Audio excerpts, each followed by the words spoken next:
Te vengo con otra afirmación. La mecánica cuántica está mal. Me explico. Los fenómenos que se observan a nivel cuántico y todas esas locuras de que una partícula puede estar en varios lugares al mismo tiempo, o el experimento de la doble rendija, todo eso está bien. Eso es lo que los experimentos nos indican, con la observación experimental, digamos. Pero la mecánica cuántica, lo que hoy conocemos como mecánica cuántica, es una interpretación, que es la interpretación predominante, hegemónica, desde 1927 en el Congreso de Físicos que se hizo en Copenhague, y es la interpretación de Copenhague. A eso se le suele llamar mecánica cuántica, pero hay otras interpretaciones de esos mismos fenómenos. Como decía antes en el video anterior, ayer, cuando se hicieron los postulados de que la observación hacía que colapse la función de onda en el Congreso de Copenhague, con la interpretación de Copenhague, hubo un montón de enemigos, o incluso de la incertidumbre, ¿no? El principio de incertidumbre de Heisenberg, Einstein decía la frase, Dios no juega a los dados. Se terminaba, hubo un corte con la física clásica, empezaba el mundo del azar intrínseco en la naturaleza, había un azar intrínseco, que era el mundo cuántico. Y eso a muchos físicos no les gustaba, digamos. Entre eso Einstein y muchos otros. El propio Schrödinger, que hace la función de onda de Schrödinger, que es la onda que supuestamente colapsa, que es una onda de probabilidad, eh, no le gustaba, incluso decía que él hubiese preferido no tener nada que ver con esa teoría, a ese nivel. O sea, no le gustaba. Y es el que hizo ¿no? la ecuación de Schrödinger.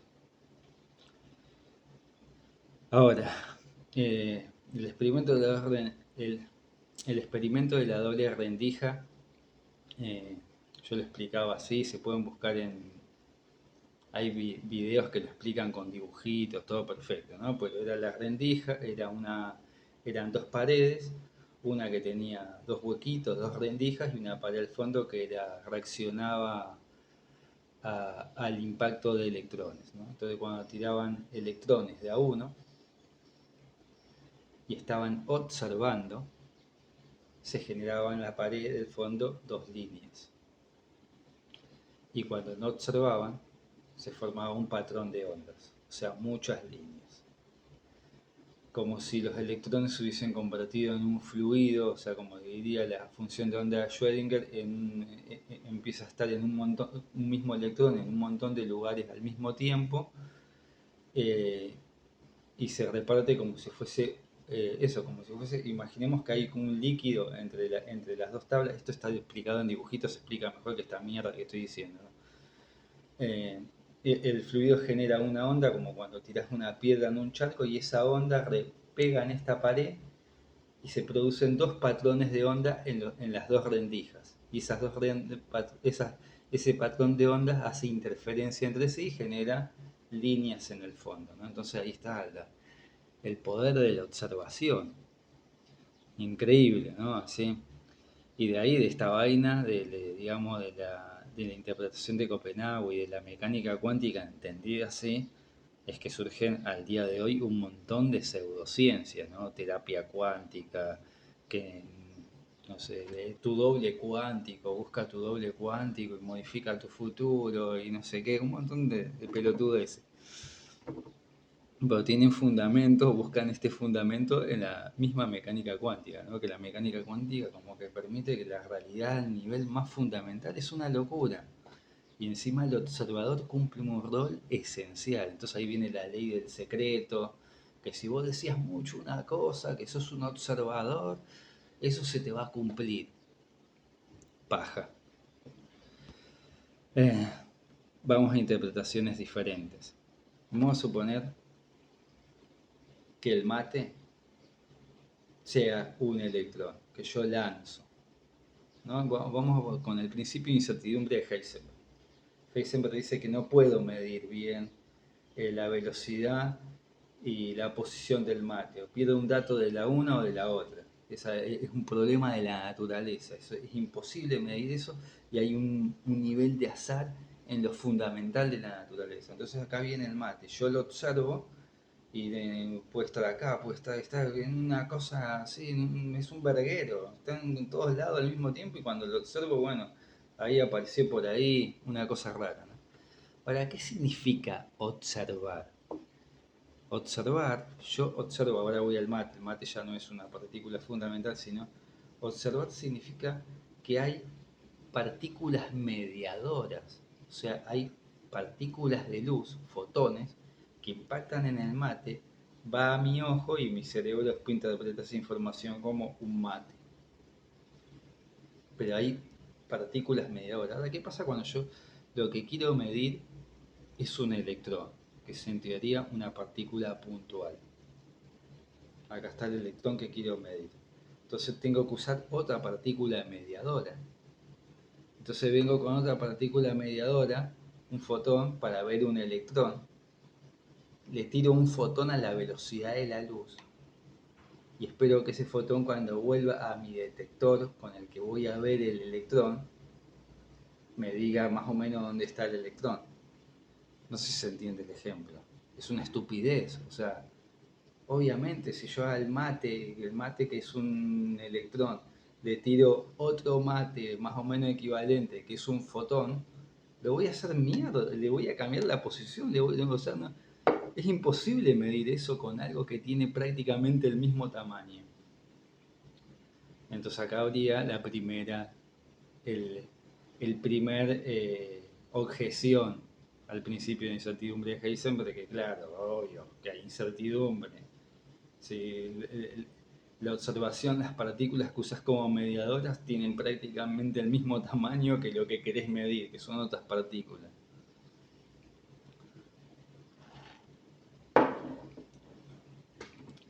Lo mismo con el experimento de la doble rendija. Están las dos rendijas. ¿Qué significa observar en el experimento de la doble rendija? Es que cuando no observas está oscuro la vaina. Van ahí los electrones y hacen un patrón de onda. Pero cuando estás observando, que pones un detector o lo que sea, pones partículas mediadoras entre vos y los electrones. Eso tiene que afectar el sistema. Entonces puede que esa afectación del sistema genere las dos franjas. Bueno, ahora voy a ir a una teoría, me anoté el nombre porque es un nombre medio... que es la teoría de Broglie-Bohm. También se conoce como mecánica boviana, o la teoría de la onda piloto. Esta teoría es en realidad otra interpretación. Repito, la mecánica cuántica es una interpretación basada en la interpretación de Copenhague. Interpretación, hagan hincapié en la palabra interpretación. La mecánica boviana es otra interpretación de los mismos fenómenos y que se basa en un trabajo anterior o sea, David Bohm se escribe Bohm, B-O-H-M, Bohm, David Bohm, basándose en un trabajo de Victor de Broglie por los años 30, Bohm en los años 50.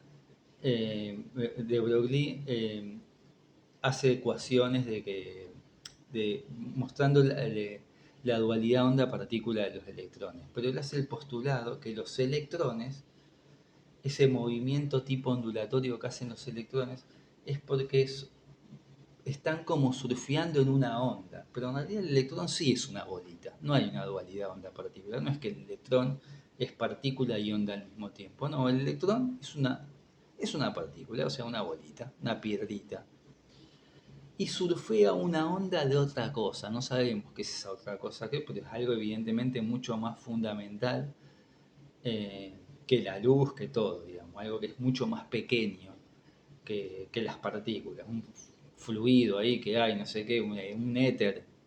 Habría que volver a una teoría del éter. Bueno, la teoría del éter era como explicaban antes que funcionaba la luz, ¿no? Después se descartó con Einstein y que Einstein demostró que la luz eran partículas, ¿no? La luz también hace, si uno pone el experimento de la doble rendija, la luz también hace un patrón de ondas como si fuese una onda. Por eso durante muchos años la luz se decía que era una perturbación en el éter. Pero bueno, de Broglie postulaba que los electrones surfeaban una onda de algo y que por eso hacían ese movimiento ondulatorio en el experimento de la doble rendija. En que la observación de alguna forma, o sea, con partículas mediadoras, o sea, tirando así, al electrón tirándole fotones, perturbaban las ondas esas y entonces los electrones se empezaban a comportar más como un patrón de partículas. Entonces ahí explicaban todo, que no había esa incertidumbre y el observador no cumple ningún rol especial de eso. Bueno, David Bohm agarra esa idea en los 50 y hace su interpretación, su mecánica boviana, que es de los mismos fenómenos cuánticos, sin negarlos, no niega que existen, puede hacer su interpretación. No. Existen partículas, todo está formado por partículas elementales, pero hay lo que él llama el potencial cuántico, que lo saca de la misma ecuación de Schrödinger, o sea, usa la misma ecuación de Schrödinger, la misma función de onda de Schrödinger, pero en vez de hablar de colapso de onda y todo eso, no, habla de que hay un potencial cuántico que son esas ondas que están ahí y que hace que las partículas surfeen esas ondas. Entonces las partículas elementales están como cuando viajan arriba de unas ondas y eso perturba su movimiento. Entonces las partículas van a generar un patrón de onda porque van surfeando ondas. Entonces no hacen trayectorias rectas. Las partículas no tienen trayectorias rectas, sino que van surfeando ondas. Eso sería el planteo de la onda piloto, la onda guía también, o el potencial cuántico, como también lo llaman en la mecánica booleana. El problema, una de las contradicciones que le hacen, ya con cálculos que ni yo comprendo, es que eso implicaría que esas ondas pilotos viajan más rápido que la velocidad de la luz. Y así explicarían incluso el entrelazamiento, por ejemplo, para los defensores de la mecánica booleana, el entrelazamiento cuántico, que es que dos partículas, por más lejas que estén, están como unidas. Es la primera prueba experimental para ellos de que se puede viajar más rápido que la luz, de hecho a velocidad instantánea. O sea, estas ondas pilotos serían una cosa que viajan, que prácticamente no tienen límite de velocidad.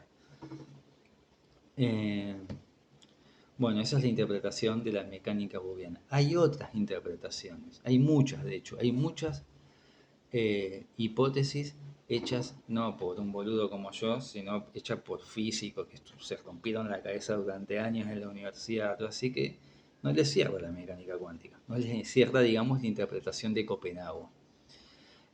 Otra interpretación, acá me anoté el nombre, es la teoría de, ¿cómo carajo se llama? Gerhard Hopf. El apellido es Hooft. La teoría del superdeterminismo, así se llama, suena horrible. El superdeterminismo. Eh, que es un premio Nobel de física, no es cualquier man.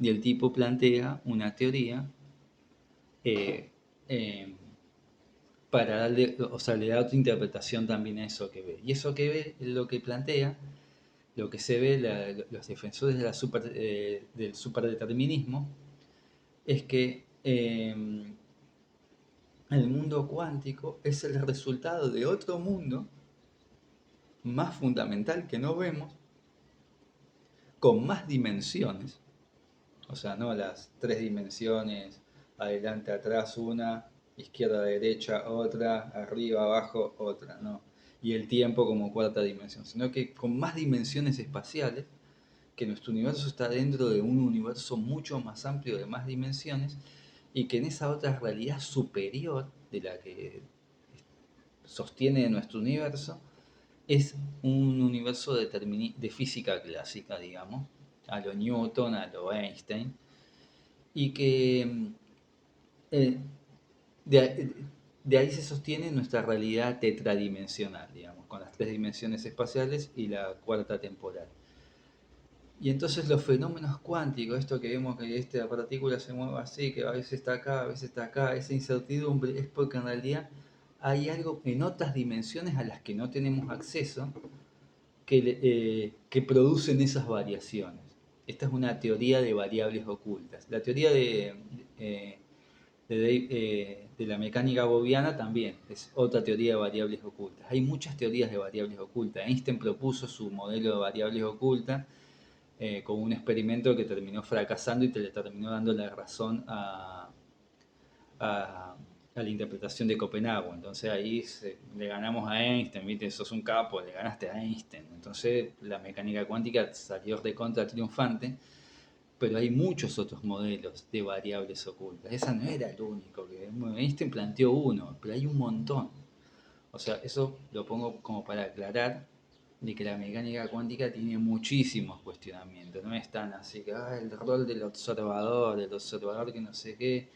Eh, o sea que con estos otros modelos, tanto la mecánica gaussiana como el superdeterminismo, esos dos modelos que se contraponen a la mecánica cuántica, incluso no podemos podemos no recurrir a lo que dijimos en el video anterior de los universos paralelos de Ebert, como una forma de romper con ese rol cuasi mágico del observador que hace que la función de onda colapse. Entonces hay un montón de universos paralelos y no sé qué. Hermosa idea, a mí me gusta esa idea. Pero con estos otros modelos no hace falta eso, ¿no? Hay otras posibilidades igual. El multiverso no queda descartado en la mecánica gaussiana o en el superdeterminismo. No quedan descartados para nada.